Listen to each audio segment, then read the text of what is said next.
Dave. Obviously, next up is Dallas. We talked a little bit about them yesterday, but the vibe with your team at this point, having won 2 of the last 3 games and facing such tough competition in the next week or so, are you pleased with where the guys are, at least mentally? Well, we've had, come off a good win. We've had 2 good practices, not strenuous practices, but we've touched a lot of parts of our game because if you look at the schedule now, practice time is going to be limited for a while. So touched a lot of parts of our game. Hopefully we can take that into the game and use it to our benefit.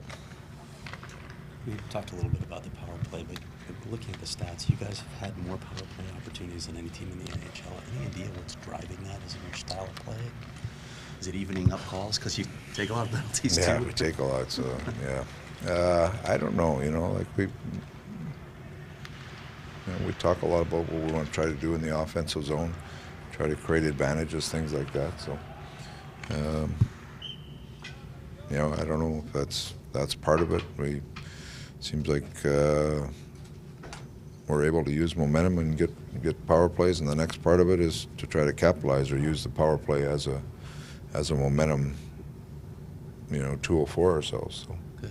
What has made you guys, and just talk to Newell about this as well, but what has made you guys comfortable shifting Mikkel back into his old role and going with defensemen on the point? What has made us comfortable? Yeah, you weren't doing that obviously earlier in the season, and at one point you said that's what we got when you talked about personnel. So. Yeah, and so Connaughton gives us another power play guy back there, and it's for a while there we tried Bods up front and we had the 3 defensemen going at it, but that gets harder. So Connaughton gives us that other option. We have 2 pairs of guys, and it's a heavy workload on EL mostly. I mean, Stoney gets extra minutes too, but the workload on EL becomes quite a bit. What has Michael done to give you more confidence in his ability there? On the back or the front?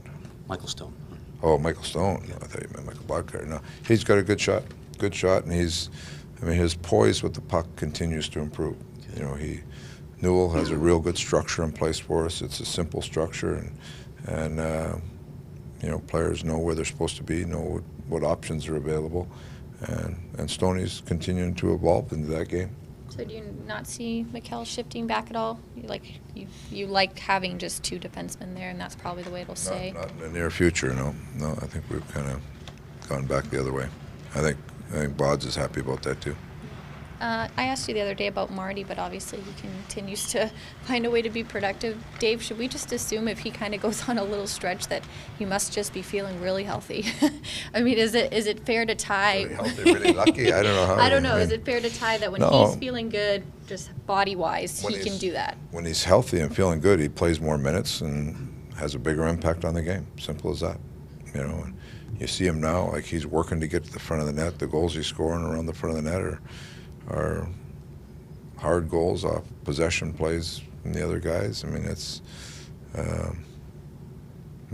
he's feeling good. He hasn't missed a game or a practice in a while, so that's a good sign. Part of his leadership is mentoring the young players that he's played with. How would you assess how he's handled that responsibility? He's like, I'm only 28, but I guess I'm the old guy now. I would say mentoring, maybe. I would say dragging them along, maybe a little better way to put it. No, he's good. I mean, he gives stability to the 2 young players, and on the other side, those 2 young players, they play fast. They make Hans play fast, and they're good with the puck. So Hans spends a lot of time around the front of the net. Those guys have the puck, so it's a good mix.